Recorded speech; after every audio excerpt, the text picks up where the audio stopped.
캐나다 토론토에 믿음이 좋기로 유명한 권사님이 한 분이 있었습니다. 그 권사님은 기도를 많이 하실 뿐만 아니라 교회 봉사도 열심히 했습니다.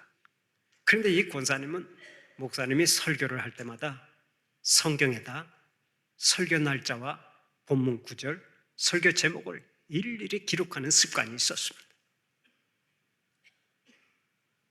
그러다가 목사님이 같은 본문을 가지고 설교를 하기라도 하면 즉각 찾아와서 확인을 시켜주었습니다.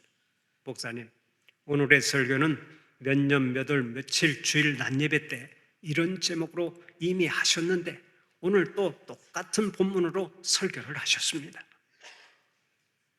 설교 본문은 같아도 얼마든지 다르게 설교할 수도 있고 절기 설교는 본문이 한정되어 있어서 항상 본문이 중복될 수 있는 것입니다.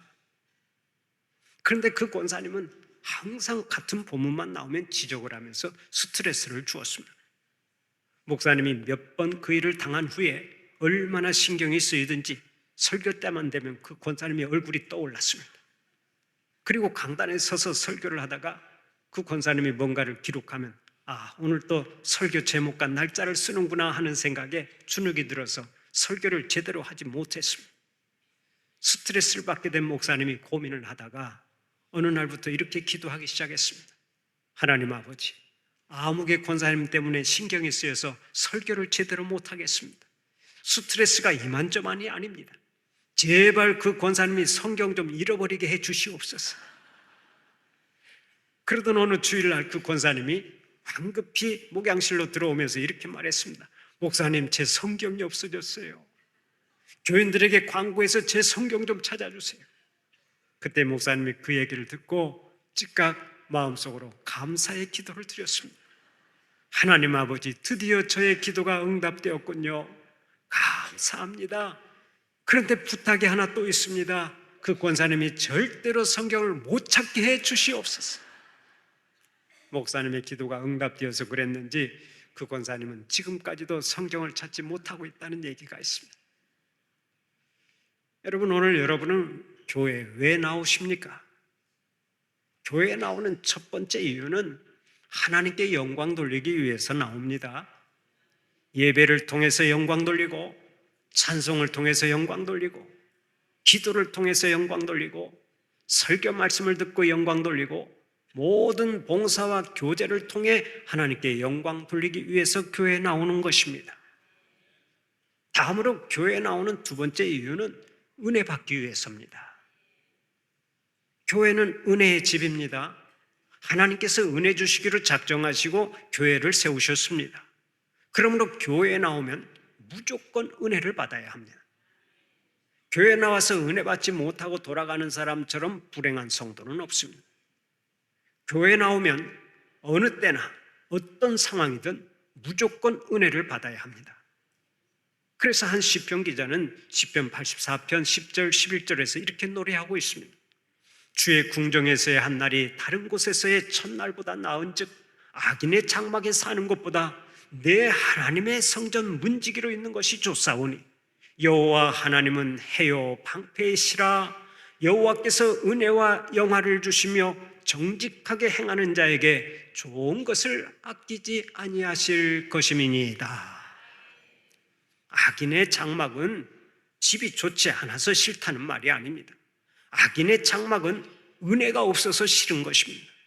하나님의 궁정인 교회는 건물이 좋든지 나쁘든지 그것과 상관없이 하나님께서 항상 은혜를 베풀어 주십니다. 하늘에서 비가 내리듯이 교회에는 하나님의 은혜가 여름날의 장맛비처럼 계속해서 쉬지 않고 내리는 것입니다. 이것을 잘 알고 있는 시편 기자는 시편 118편 26절에서 이렇게 고백합니다. 여호와의 이름으로 오는 자가 복이 있으며 우리가 여호와의 집에서 너희를 축복하였도다. 교회는 하나님께서 복 주시는 집이요 은혜를 주시는 집입니다. 그러므로 교회에 나오면 반드시 복을 받고 은혜를 받아야 할 줄로 믿습니다. 그런 의미에서 한번 따라서 해봅시다. 교회는 복 받는 집이고 은혜 받는 집이다.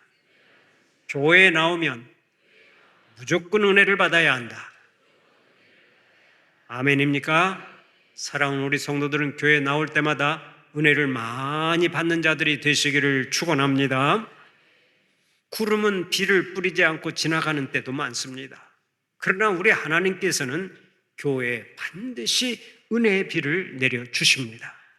과거에도 주셨고 오늘도 주시고 미래에도 계속해서 주실 것입니다. 그러면 하나님께서 왜 우리에게 은혜를 베풀어 주십니까? 첫째로 예수님을 구세주로 믿고 구원받도록 하기 위해서 은혜를 주십니다. 오늘의 본문 29절을 보면 이렇게 말씀하죠. 그리스도를 위하여 너희에게 은혜를 주신 것은 다만 그를 믿을 뿐 아니라. 우리에게 은혜를 주시는 이유는 먼저 예수님을 구세주로 믿고 구원받도록 하기 위해서입니다. 예수님이 이 땅에 오셔서 가르치신 말씀은 다른 종교에서도 많이 찾아볼 수 있습니다.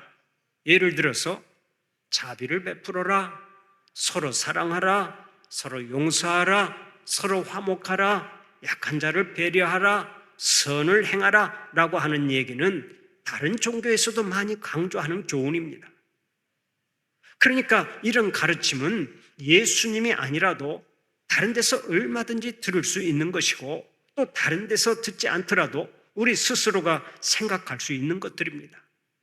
그러면 오직 예수님에게서만 찾을 수 있는 진리가 무엇입니까? 그것이 바로 구원의 은혜인 줄 믿으시기 바랍니다. 은혜의 개념은 다른 데서 찾을 수가 없습니다. 오직 교회에서만 은혜라고 하는 말을 들을 수 있는 것입니다. 그런데 오늘날 우리 교회에서 사용하는 은혜라는 말처럼 인플레 현상을 겪는 단어가 없지요. 우리는 모든 경우에 은혜라고 하는 말을 씁니다. 교회에 가서 기분이 좋아도 은혜 받았다고 말하고 실컷 울고 와서도 은혜 받았다고 말합니다. 또 찬양대의 찬송을 듣고도 은혜 받았다고 말하고 목사님의 설교를 듣고도 은혜 받았다고 말합니다. 회의할 때도 그저 은혜로 합시다 하고 말을 하기도 합니다. 그것도 부족해서 딸을 낳으면 은혜라고 이름을 짓습니다. 모든 것이 은혜입니다. 이러다 보니까 정작 은혜라는 개념이 희미해지고 본래의 개념을 상실할 가능성이 많아진 것이 사실입니다. 그러므로 우리는 은혜의 개념을 분명히 할 필요가 있는데요. 본래 은혜라고 하는 말은 헬라어 카리스에서 온 말입니다. 하나님께로부터 거저받은 선물을 의미하는 이 카리스라고 하는 말에서 왔는데 값을 지불하지 않고 그냥 받는 선물을 의미합니다. 그런데 우리가 받은 가장 큰 은혜가 있습니다. 그것이 뭔지 아십니까? 바로 구원입니다. 구원이야말로 우리가 하나님께로부터 받을 수 있는 최고의 선물인 것입니다. 그런데 이 구원의 은혜는 행위로 받지 않습니다. 인간의 어떤 공로로 받지 않습니다. 돈으로 받는 것도 아닙니다. 권세로 받는 것도 아닙니다. 노력으로 받는 것도 아닙니다. 오직 믿음으로 받습니다. 죄가 많아도 괜찮습니다. 허물이 많아도 괜찮습니다. 이 모습 이대로 우리 주님 앞에 나와 주님을 믿으면 우리는 구원의 은혜를 받는 것입니다. 한동대학교 총장을 역임했던 김영길 박사의 간증이 있습니다. 이분이 세계적인 학자였는데 미국에서 유학하는 중에 자기 아내를 따라 처음으로 교회에 나갔습니다. 억지로 끌려나갔지만 도대체 예수님이 누군지 알 수가 없었습니다. 그리고 왜 예수를 믿어야 하는지도 몰랐습니다. 아무리 교회에 가서 앉아 있어도 그 문제에 대한 해답을 얻을 수가 없었습니다. 성경을 창세기부터 요한계시록까지 열심히 읽어보기도 하고 유명하다고 하는 기독교 서적을 산더미처럼 쌓아놓고 읽어보기도 했습니다. 그래도 깨달음이 없었습니다. 그러던 어느 날 저녁 6시부터 밤 10시까지 도대체 왜 예수님이 세상에 오셔야 했는지, 왜 꼭 예수를 믿어야 하는지에 대한 문제를 놓고서 성경을 읽어보고 가다가 갑자기 마음에 깨달음이 왔습니다. 우리는 다 죄인이기 때문에 죄인을 구원하려면 죄 없는 누군가가 대신 죽어야 하고, 죄인을 대신하여 죽기 위해서는 반드시 사람이 죽어야만 한다. 하지만 신이신 하나님은 사람이 아니니까 죄인을 위해 대신 죽을 수가 없다. 결국 하나님께서는 그의 아들 예수 그리스도를 이 세상에 보내어 사람이 되게 하셨고, 예수님은 인간으로서 나를 대신하여 십자가에 못 박혀 죽으신 것이다. 그 진리를 깨닫는 순간 그의 어두운 마음이 갑자기 환하게 밝아졌습니다. 그는 그 자리에서 벌떡 일어나 자기 아내를 불러놓고 자기가 깨달은 것을 이야기했습니다. 그리고 두 사람은 손을 잡고 하나님께 기도를 드렸습니다. 바로 그 순간이 김영길 박사가 거듭나는 시간이었습니다.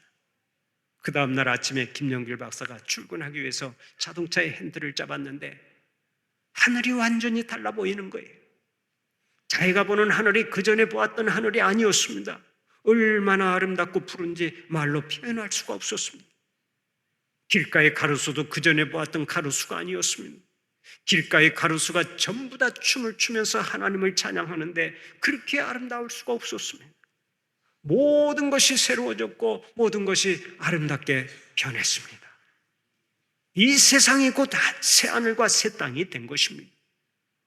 구원받은 뒤에는 모든 것이 다르게 느껴졌습니다. 여러분, 왜 그랬겠습니까? 김영길 박사님이 구원받고 새 생명으로 다시 태어났기 때문에 그랬던 것입니다.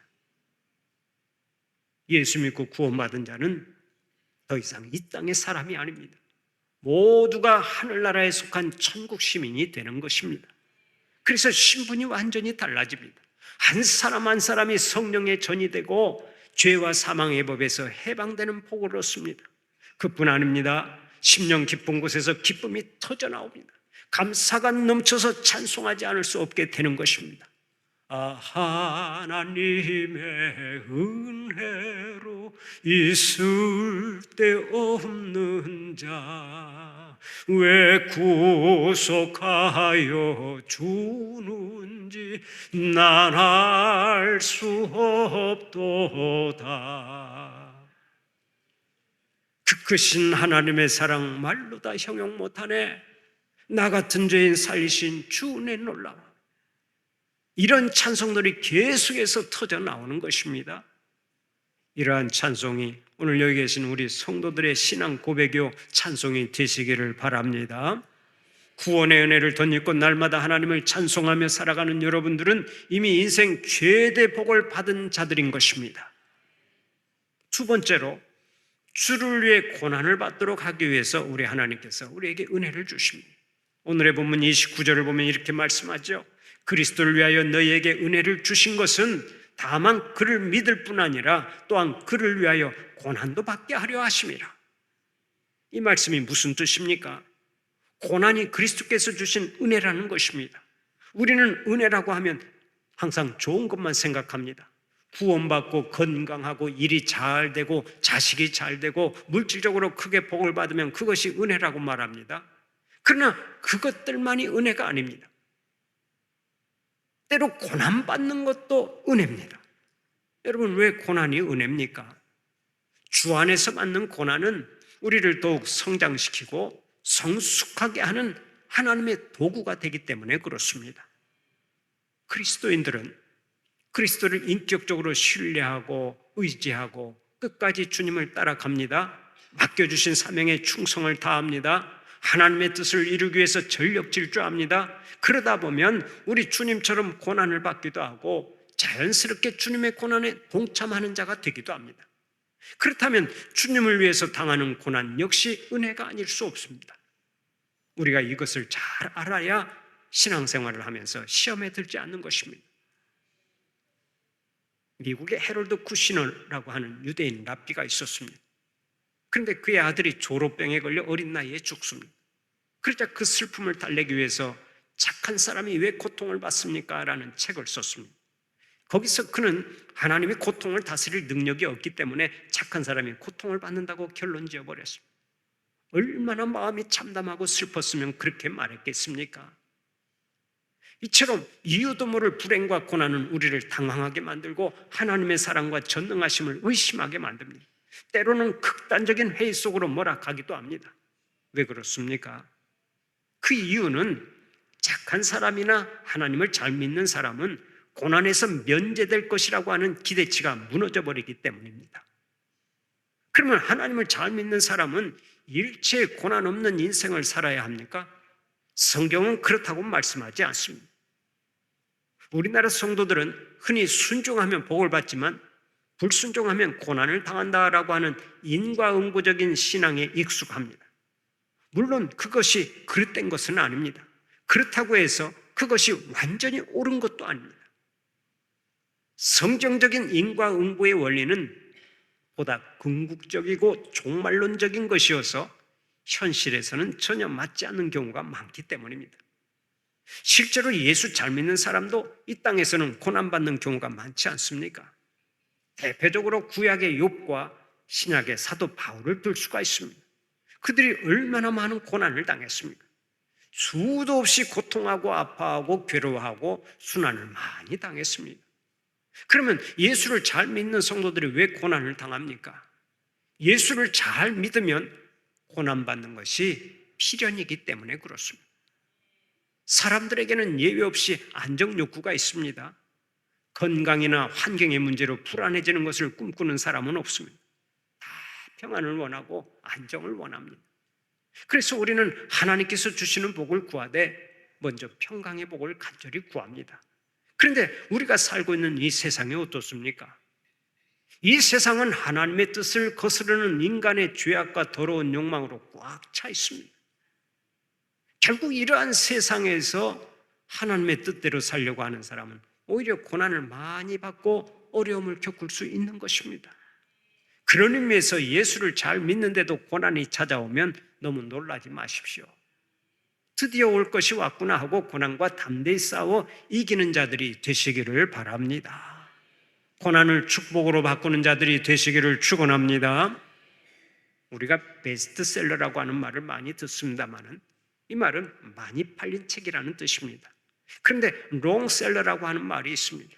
이 말은 가장 오랫동안 많은 사람에게 팔리고 읽히는 책을 뜻합니다. 서양에서 제일 많이 읽히는 책, 롱셀러는 바로 바람과 함께 사라지다라고 하는 책입니다. 마가렛 미첼이라고 하는 사람이 쓴 소설인데 영화로도 만들어져서 많은 사람들에게 깊은 감동을 주었죠. 이 소설은 남북전쟁을 배경으로 한 고난의 역사를 기록한 책입니다. 주인공은 스칼렛이라고 하는 여자인데 이 여주인공이 말할 수 없는 고난을 당합니다.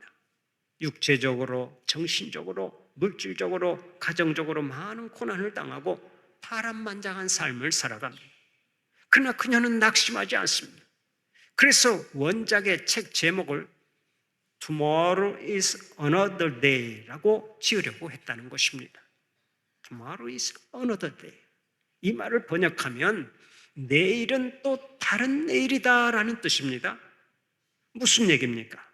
내일은 새로운 기회와 가능성이 열리는 또 다른 날이 될 것이니까 계속해서 희망을 가지고 살아가자 하는 얘기입니다. 주인공은 숱한 고난의 길을 걷고서 광활한 대지를 바라보며 마지막으로 이렇게 말합니다.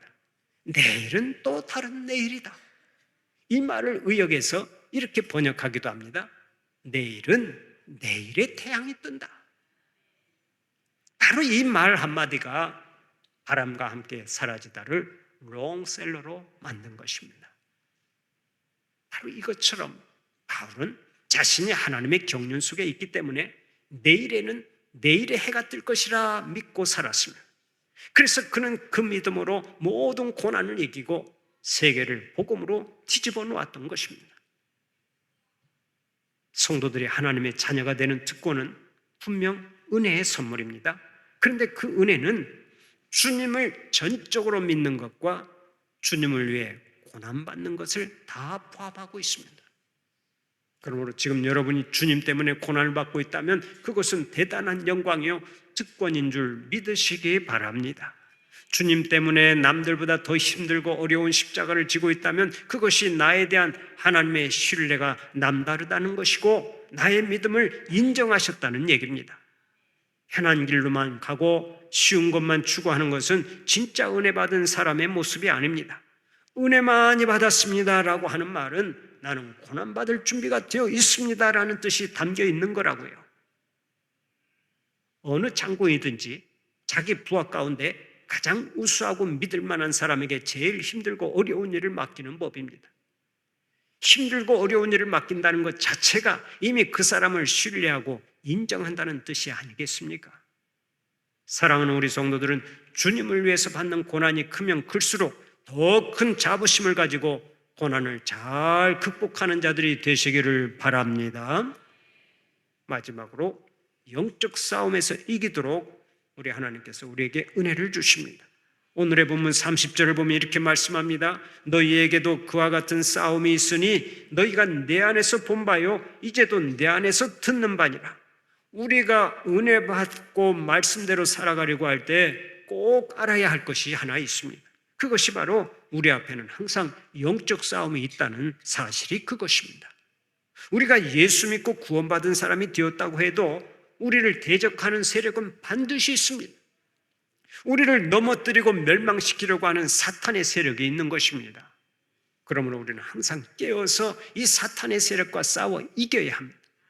우리가 주님 의지하면 영적 전쟁에서 이길 수 있도록 하나님께서 능력을 주시고 지혜도 주시는 것입니다. 지금도 우리 가운데는 치열하게 영적 전쟁을 하는 성도들이 있습니다. 예수를 오래 믿은 사람이나 이제 막 예수를 믿기 시작한 사람이나 관계없이 치열한 전쟁에 돌입한 분들이 있습니다.